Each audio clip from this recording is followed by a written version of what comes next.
The views and opinions expressed in this podcast are simply that, opinions. All are presumed innocent until proven otherwise in a court of law. Sensitive topics are discussed.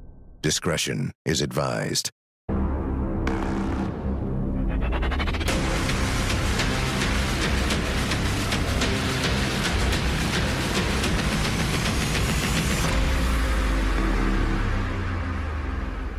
I'm Vinnie Politan. The subject of my investigation is the Idaho student murders. 4 lives taken, a desperate search for a killer, and now the most anticipated trial on court TV. Here's the story.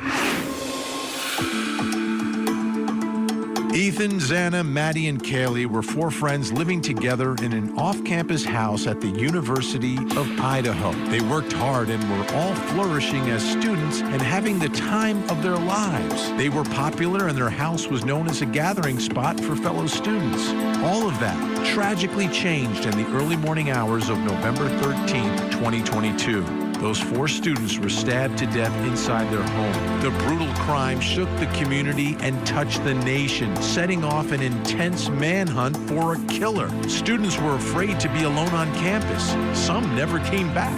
Investigators from the Moscow Police Department joined forces with the Idaho State Police and the FBI, following every lead, every tip, and every piece of evidence. That investigation took them across the country to Pennsylvania and led them to this man, a grad student at a neighboring university in Pullman, Washington. This accused mass killer has denied the allegations and claims to have an alibi. Well, now the case is getting closer to trial, and both sides are battling over the evidence the jury will see and hear. Trials are public, okay? Our courtrooms are public. I think you know that, I know that, we all know that. And during the course of a case, the litigation, the going back and forth, each side filing motions, trying to get the other side to do something, trying to exclude evidence, whatever the motion is, these things are all part of the court docket.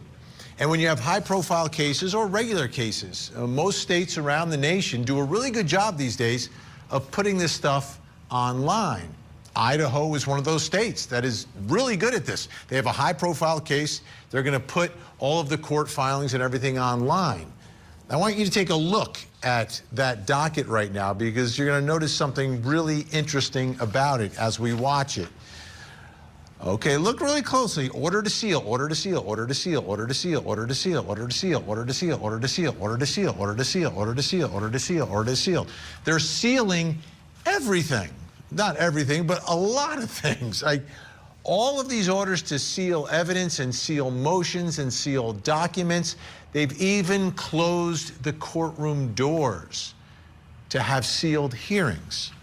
Now, Court TV, we cover trials all around the country. Primarily murder trials. Everything is serious. Everything is high profile. Florida, Massachusetts, New Jersey, Arizona, California, all over the country, Ohio, South Carolina, Florida, and Florida again. So what is happening here?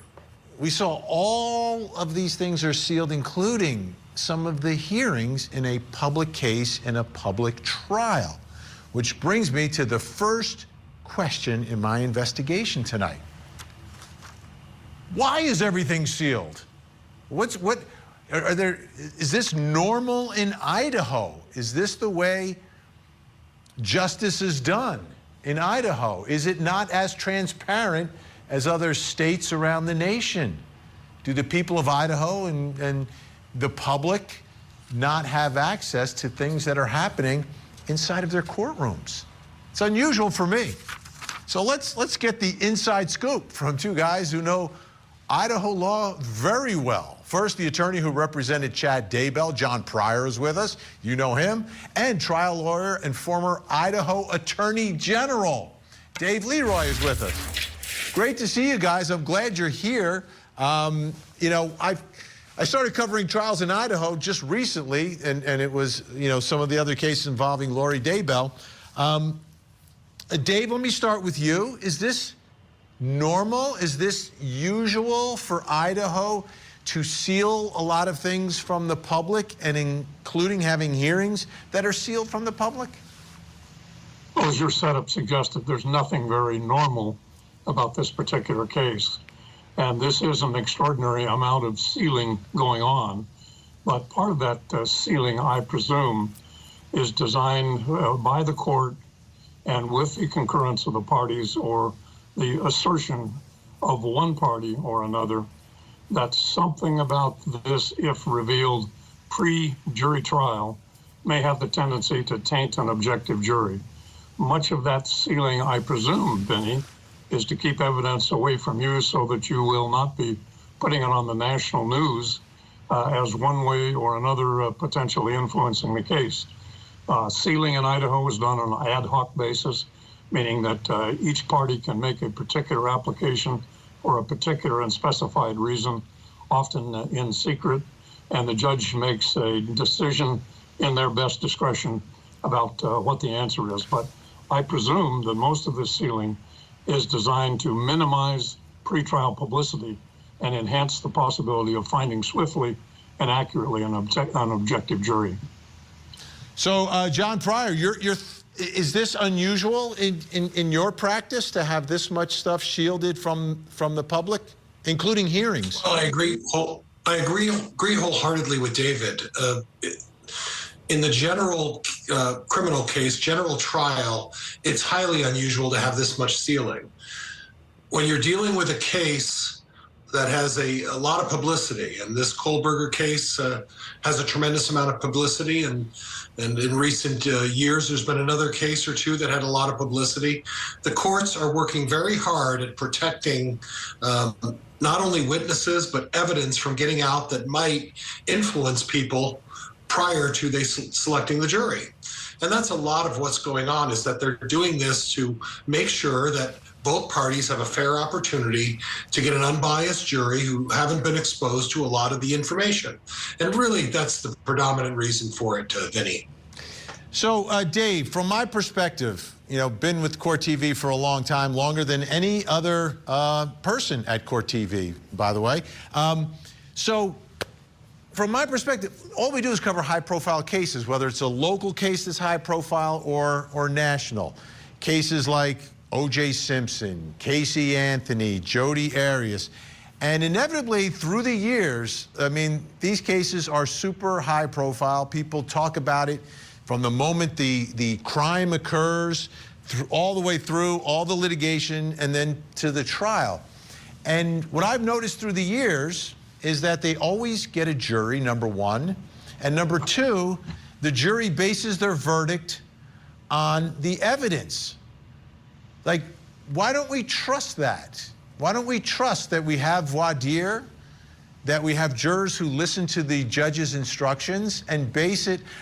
We've been shocked many times, whether it's guilty or not guilty, by juries based on the evidence. Well, Vinnie, remember, I come from the world of politics where we trust but verify. And that verification is often best done up front rather than at the end of the case. It seems to me that we're in this case where we have already had a change of venue due to what the defense successfully advocated was too much pretrial publicity in a small venue like Moscow, Latah County, Idaho, in North Idaho. Now we're moved 300 miles away to the Boise media area. It's better to be safe than sorry. I understand that trying cases in the media is something that we all are allowed to do as citizens, and it's great TV, as your network has successfully projected over the years. But to the extent that we can up front protect a objective, unbiased jury in a very sensational case, I think it's not inappropriate to do that. The extent to which we're doing that here in Idaho is overwhelming, as you pointed out. But perhaps there's a reason for that. We simply don't know what's behind those seals. And many of those seals are in that list that you projected also were sealed and redacted. So there is likely to be some kind of public or private protection in addition to the public protection behind those particular orders that also have a redaction. Yeah, and if it's, you know, the safety of someone, I get it, but if it's something else. Now, John, let me read this, because this is from the defendant's motion, and it's the defendant's motion to unseal. The suspected killer, by and through his attorneys of record, hereby moves the Honorable Court for an order to unseal the investigative genetic genealogy referred to as genetic information, or IGG, suppression, briefing, and related hearing. Here, the way which the IGG material is accessed and used is a matter warranting public disclosure and should not be shielded from the public's right to know.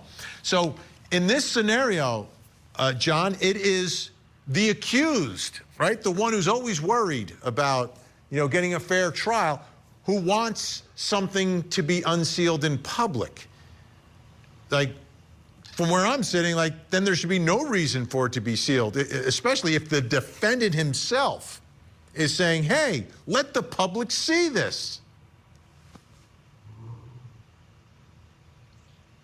Well, Vinnie, in this particular case, that's a pure way of looking at that. I have a suspicion that there may be some issues with the evidence that they're trying to attack on the defense side, and there may be some things that might be either embarrassing or inappropriate, or there's been some tampering, or there's a chain of custody issue. And what the defense is probably trying to do, now I haven't looked at the pleadings and I don't have access, but when the defense tries to unseal and say, no, we need to let the entire public see what happened, that's usually a situation in which the defense is trying to gain some ground by suggesting that maybe what the law enforcement and the police did in this case may have been inappropriate in some way. And that's really a lot of what I think is going on. It's my personal opinion. I don't have access to the pleadings, but you know why? Because they're sealed. They're sealed. That's right. They're sealed. All right. And you know, and I'm not a fan of sealing things, and I agree wholeheartedly with David. If I'm understanding him correctly, and that if we're going to have a public trial, let's have a public trial, and let's have an entire public trial. But again, when there's sensitive information that's dealing with people's lives, and there's things that could be either an embarrassment or cause some anguish towards someone, or bring some attention to someone who's not a principal in this case, I understand limited use of the sealing option. Gotcha. All right, John and Dave are both going to stick around. We're going to need your help again. But that motion mentioned this IGG. Coming up next, what is IGG? If we have a sample and we have a buccal swab, why is all of this other material that you're asking for related to the genetic genealogy so important? The Court TV podcast will return. This original scientific sample from the surface trace DNA has been the product of multiple scientific experiments that we are entitled to have the underlying data on. And if we don't have that information, we are not going to be able to be effective attorneys for Mr. Kohberger. We then were educated by Dr. Larkin, and it was helpful to really understand what is this genetic genealogy and what's going on. And one of the first questions that the court asked as we began today was, if we have a sample and we have a buccal swab, why is all of this other material that you're asking for related to the genetic genealogy so important? So for the defense, a big issue is this genetic genealogy and how it all relates to this case. And don't forget, it all comes down to DNA, because on the knife sheath that has been described just like this one at the crime scene, beneath the victims, on this little snap, see, I gotta close the snap. This is where DNA was gathered that they have allegedly connected to the suspect. That's what you have to remember. Take a look at these court documents. These are now from the prosecution. And this was actually, I think, a motion for a protective order.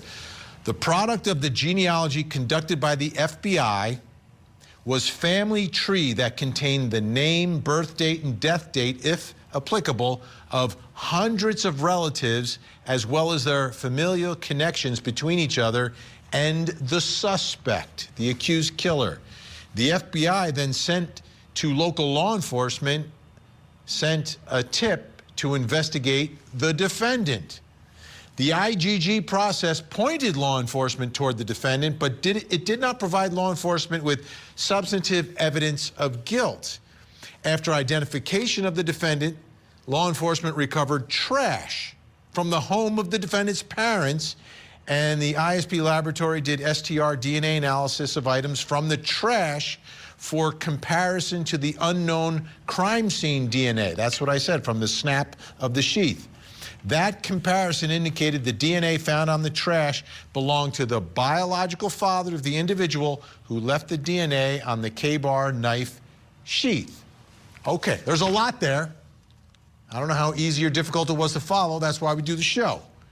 Brings us to our next question, because they mentioned the IGG process pointed law enforcement towards the defendant. So here's my question. What is IGG? We got to know what IGG is before we can understand how it pushed them towards the defendant. Joining me, former homicide detective, host of The Interview Room with Chris McDonough. It's Chris McDonough. And top genetic genealogist who's done groundbreaking work in the field that's led to the first convictions and exonerations based on it. CeCe Moore is with us, and that's important. DNA goes both ways on this. It can exonerate you, and it can put you behind bars. All right, CeCe, let me begin with you. Simple question, or is it? What is IGG? IGG stands for Investigative Genetic Genealogy. We sometimes hear it also referred to as Forensic Investigative Genetic Genealogy. And what it is taking DNA from a crime scene or an unidentified human remains sample and reverse engineering their identity from the distant relatives with whom they share DNA in the genetic genealogy databases. And so what we're generally working with are very distant relatives to these unknown suspects. So none of these tend to have close relatives. It's very rare. We're working with second, third, fourth, fifth cousins and beyond. We are looking for commonalities, overlaps, and ultimately common ancestors. So we can piece together their family tree, this unknown suspect's family tree, bit by bit, based on who they're sharing DNA with, then build forward in time and try to find candidates who descend from those common ancestors who were in the right place at the right time, the right gender, the right age range to potentially be the suspect. Okay, so just for reviewing, you get the DNA from here, you don't know who it is. So now we go and we do this IGG. You say you're looking for ancestors. You're looking where for these ancestors? So we have to analyze that DNA evidence from scratch because it's very different than what the crime labs do. We have to create what's called a SNP profile, which is different than the STR genetic markers that they use for evidence in court that the crime labs create. This profile will have hundreds of thousands of genetic markers of this unknown suspect across his genome, and it is then uploaded into genetic genealogy databases. However, even though over 50 million people have taken direct-to-consumer DNA tests, we are barred from using the largest databases. So we are limited to the databases that are willing to work with law enforcement. And those are the two smallest ones, GEDmatch and Family Tree DNA. So that genetic profile is uploaded there and compared against a couple million people who have opted into allowing law enforcement to compare. However, there is one more database that is vulnerable to law enforcement use, although their terms of service bar it. And that is a company called MyHeritage that is based in Israel. So that one has been used in some cases. And I suspect that may be one of the things that the prosecution would rather stay private. It has been ruled to not be illegal in other cases. It is against the terms of service, though, and it might look bad to the public. So it they might be wanting to unseal that to get public opinion behind them. All right, Chris McDonough. That's it. I'm starting to really understand this, but this is important stuff. This is a way to find people that you may not otherwise be able to find. Yeah, absolutely, Vinny. And I think what the defense is doing here is looking for that aha moment, right? I mean, if it is, let's say it is from MyHeritage database, they're looking for that impact into the public, court of public opinion to say, hey, wait a minute, the cops did something wrong here. Whereas if you do a comparison, it's no different than, pulling off a bunch of photographs and put them into a photographic lineup and showing a witness.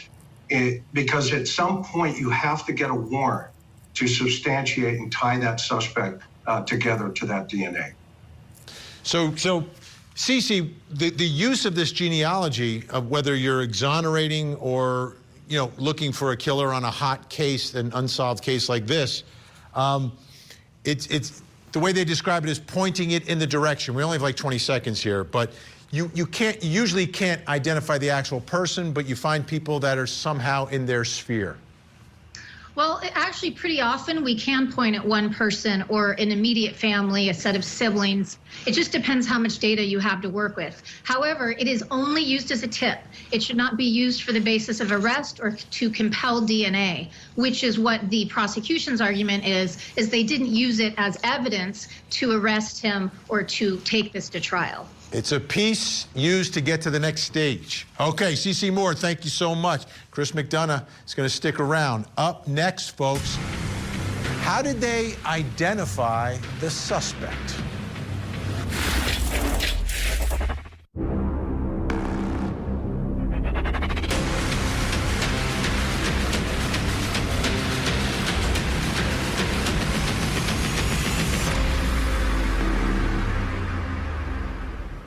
I'm Vinnie Politan. We continue our investigation of the Idaho student murders. It's a case that captivated the nation when there was a search for a mass killer. And now the nation is bracing for the biggest trial of 2025. Here's the story. 4 students were brutally murdered in their home near the University of Idaho. Kaylee, Maddie, Ethan, and Xana were great people with amazing futures that were taken away by a monster. The man accused of this horrific crime has denied doing it and has proclaimed his innocence. There is no eyewitness, no confession, and no direct evidence. It's a prosecution built on circumstantial evidence, which prosecutors believe is compelling, including DNA found at the scene of the murder on a knife sheath. Now both sides are battling in the courtroom as the countdown to this 2025 trial continues. Now, a lot of things are sealed in this case. There's a gag order. There's limited access to some of the courtroom proceedings. But when he was first arrested, there was the affidavit, the arrest affidavit that provided a lot of information. Did it provide all the information? I'm not sure. But it provided a lot of information. So I want to go through some key parts of this because I think they're really significant in what we are investigating tonight. We begin with a review of footage from multiple videos obtained from the King Road neighborhood showed multiple sightings of suspect vehicle 1 starting at 3:29 a.m. and ending at 4:20 a.m. After reviewing the numerous observations of suspect vehicle 1, the forensic examiner initially believed that suspect vehicle 1 was a 2011 to 2013 Hyundai Elantra. Upon further review, he indicated it could also be a 2011 to 2016 Hyundai Elantra, right? So your first big piece of evidence in this case was, as we knew, were these videos, surveillance videos of this white Elantra. And that became, we're looking for the owner, the driver of this white Elantra. Then we read this, on November 29th of 2022, at approximately 12:28 a.m., Washington State University police officer Danielle Tiengo queried white Elantras registered at Washington State University. Now, WSU is just a few miles away. It's across the state line, but it's close to Moscow, Idaho. As a result of that query, he located a 2015 white Elantra with a Pennsylvania license plate, LFZ 8649. The vehicle was registered to the accused killer, okay? So when I heard that, to me it was like, okay, so this is how they figured it all out, right? They figured it out because of this officer decides to take a look at what's happening in his university where he's an officer, Washington State University. Now, more from the affidavit. Law enforcement obtained search warrants to determine cellular devices that utilize cellular towers in close proximity to the King Road residence on November 13th, 2022, between 3 a.m. and 5 a.m. This is the time of the quadruple murder. After determining that the suspect was associated to both the 2015 white Elantra and the 8458 phone, investigators reviewed the search warrant returns. A query of the 8458 phone in these returns did not show the 8458 phone utilizing cell tower resources in close proximity to the King Road residence between 3 and 5. There were no hits between 3 and 5. Based on my training, individuals can either leave their cellular telephone at a different location before committing a crime or turn their cellular telephone off prior to going to a location to commit a crime. So they didn't get the hits of his phone there, but the explanation is, well, maybe he turned it off. So this brings me to the next question in my investigation, which is an important one. And I think we've really got to zero in on it. How did they identify their suspect? How did they land on him? What was the piece of information that led them to him? Or did they put information together to get him? How exactly did they do it? Do we have a clear idea of that? Joining us, Chris McDonough, the interview room with Chris McDonough, and retired FBI special agent and expert in criminal investigations, Bobby Chacon. Great to see you both. Now, I want to read a couple of excerpts from a Slate article entitled "How Police Actually Cracked the Idaho Killings Case."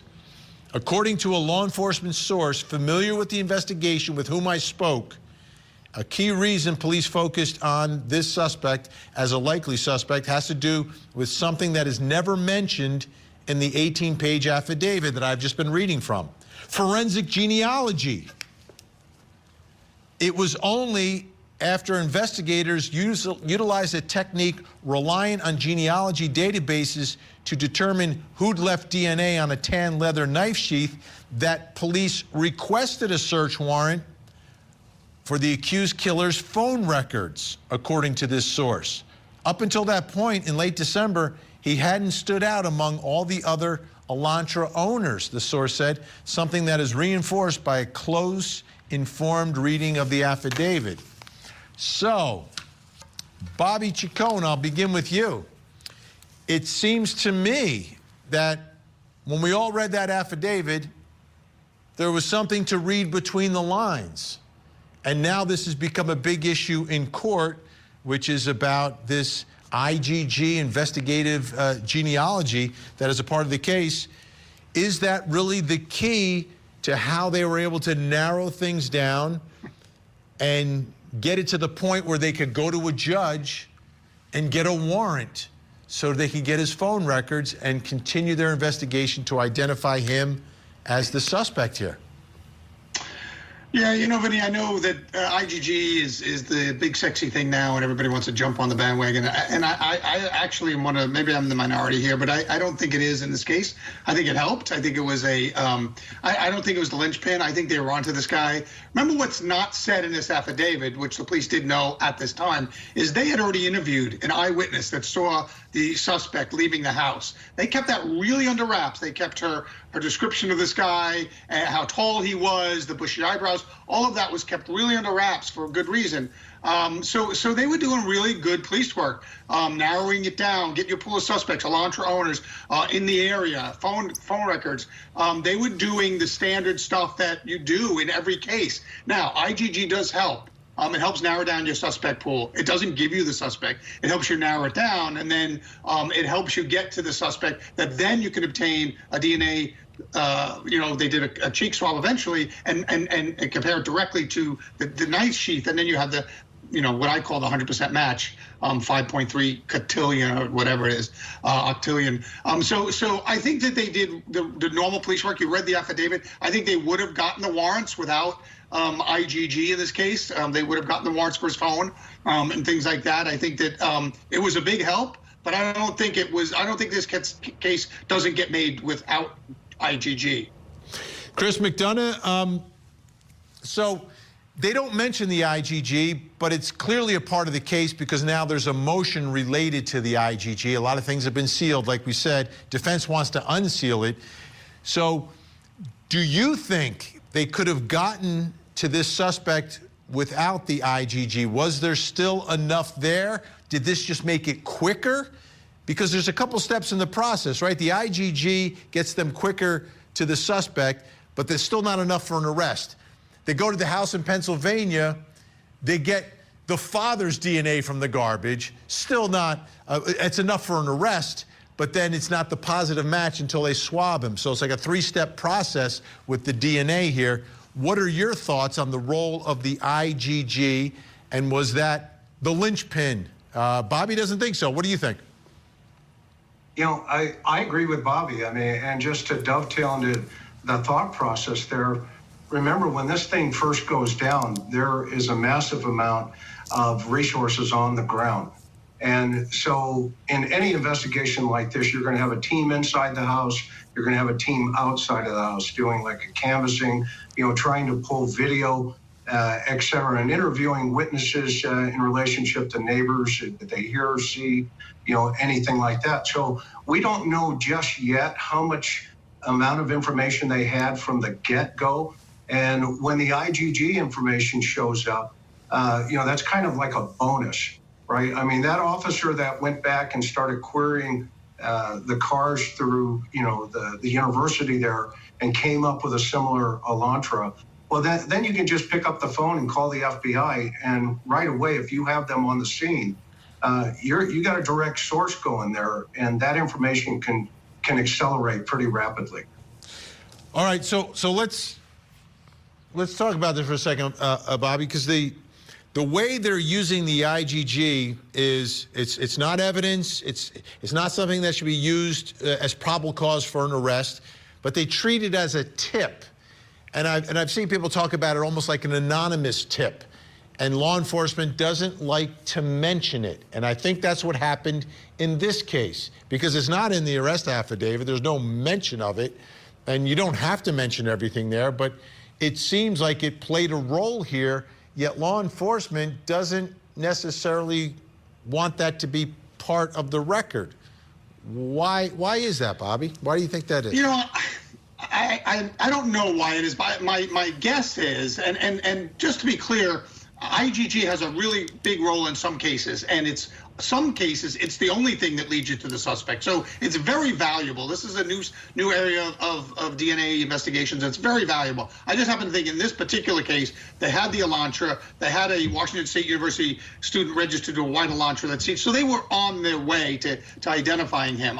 In this case, IGG was kind of a very big help, but it wasn't everything in this case. In some cases, it is.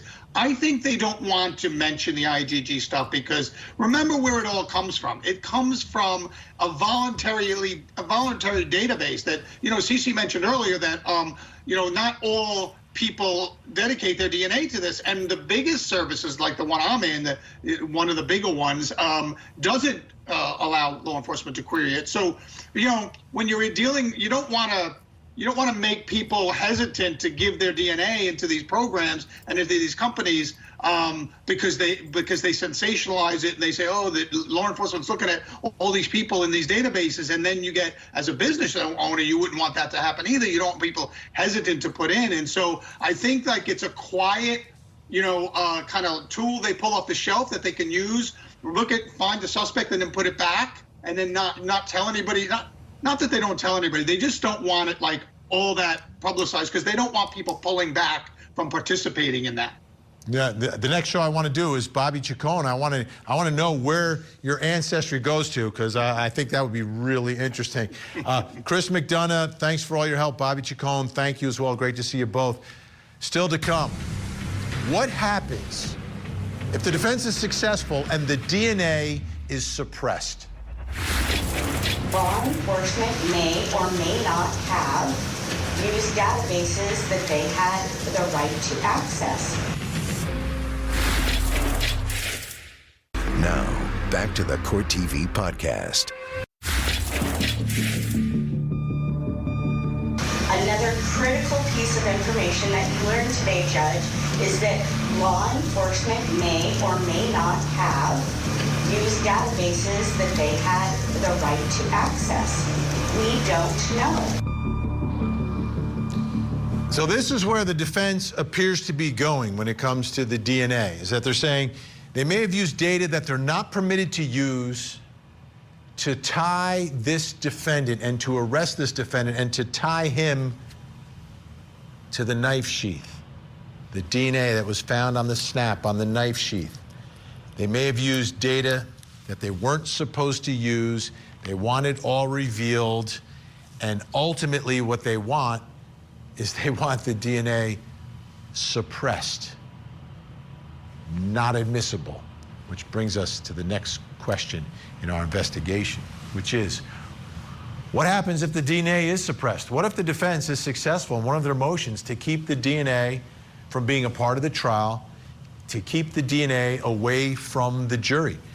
Join me, two guys who know Idaho law very, very, very well. The attorney represented Chad Daybell, John Pryor, and trial lawyer and former Idaho Attorney General Dave Leroy. All right, John, what's your analysis of this case if, in fact, the DNA is gone and they can't connect the suspected killer to this knife sheath that was found at the crime scene? Well, I think, Vinnie, what they're talking about is the IgG evidence and excluding that in terms of the databases that they used. And in that case, that's just that evidence is really evidence of exclusion. What they're trying to do is pull away as many people as they can from that to do that. If it's excluded, it's a part. I mean, the defense is doing it because it's just one more piece that they can not have to worry about or address that might implicate their client. If we're talking about the blood evidence, I think that's huge. I think it's a huge issue if the blood evidence is excluded. So, Dave Leroy, if you can't connect the defendant to something that was found at the crime scene in this case, which was the knife sheath, if you can't make that direct connection, if you are somehow denied the ability to do that by some of this pretrial litigation, a lot of which is under seal, how strong is this prosecution case? How difficult will it be to prove it beyond a reasonable doubt? Well, this case is still provable beyond a reasonable doubt, but the most significant evidence in the case is the knife sheath, which was not only evident with the DNA, but it was found under the body of one of the victims and under a cover that was adjacent to her body. Therefore, it was probably left when it was covered up at the scene to tie any individual to that scene, and that particular knife sheath is the most singular significant piece of evidence in the case. If that should be lost, and I don't think it will be at the trial level, if that should be lost, then it still is a circumstantial case that I think the prosecutor can prove. But the whole effort here, I believe, is not to win a trial, but it's to create a brand new constitutional right to a privacy protection under the U.S. Constitution for the DNA of third parties, including relatives. If you can argue that you somehow have a privacy interest in that, and you can therefore independently suppress that kind of evidence at a trial, then they've created a whole new area of constitutional law. That's where we're headed with these arguments. I don't expect an Idaho judge at the trial level to buy into that. I wouldn't expect the Idaho Supreme Court to find that to be valid, but it will be presented one day, I presume, should a conviction be had in this case, to the United States Supreme Court. That's where they want to head. This case is capable of conviction without the evidence, but that's the reason we're having such a fight about the knife sheet. It weakens the prosecution case if it's lost, and if it stays in, it creates an argument against the United States Constitution. So what would be the impact here, John, potentially, if the defense is right in their assertion that the data that they accessed, they're not entitled to access? They somehow... Well, I agree with David. I'm sorry, go ahead. No, if they were able to access something that they weren't supposed to access, so what's the impact of that? Is there an impact on this case? Well, the impact is that evidence, if they used an inappropriate or were inappropriate in accessing a website, the evidence is excluded. I agree with David, this is still a circumstantial case, but obviously if DNA or IgG evidence is excluded because inappropriate actions by law enforcement or others, it makes their case a little harder. And I agree with David as well that it also sets it up not only for an appealable issue that could go on for years, but also setting up the possibility that a higher court would at some point adopt a situation where you're invading people's privacy. And I wholeheartedly agree with what David's assertion there. So looking at how this case was investigated, and I think I understand it, despite all the things that are sealed. And what the assertion is that they used all these different pieces, but one of the pieces they used to get to the next step, to get the next piece, was this IgG. So if the IgG gets thrown out, do we get into the world, and I'm going to say it, I know it's from law school, but it's for real. We only have a couple seconds here. Is this, and just a yes or no, is it potentially fruit of the poisonous tree that everything that followed must get thrown out, which could throw out the arrest, the probable cause here? Is it, just give me a yes or no, because we're really short on time. David, you first. You get an A on the bar exam. The fruit of the poisonous tree will be exactly what the defense argues here, to throw out the DNA if there is a constitutional right of privacy in someone else's DNA. All right, we're out of time for tonight. But you know I'm going to be calling on both of you throughout this case. So don't make any plans for late summer, early fall. John Pryor, Dave Leroy, thanks so much. Pretrial litigation is important.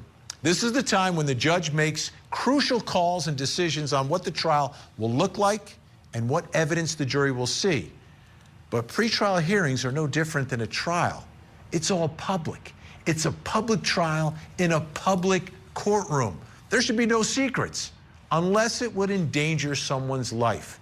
The evidence in the arguments should be unsealed and revealed to the public, just like our founding fathers envisioned.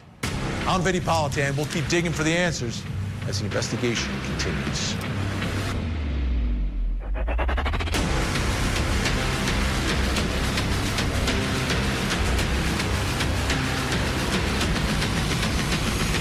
There you have it. If you want to see more in-depth reporting on the latest true crime stories, you can see me every weeknight, 8 p.m. Eastern on Closing Arguments. Thank you so much for downloading. And as always, please don't forget to hug the kids. This podcast is a production of Court TV. Go to CourtTV.com for more content, trials on demand, and to find out how to watch Court TV in your area.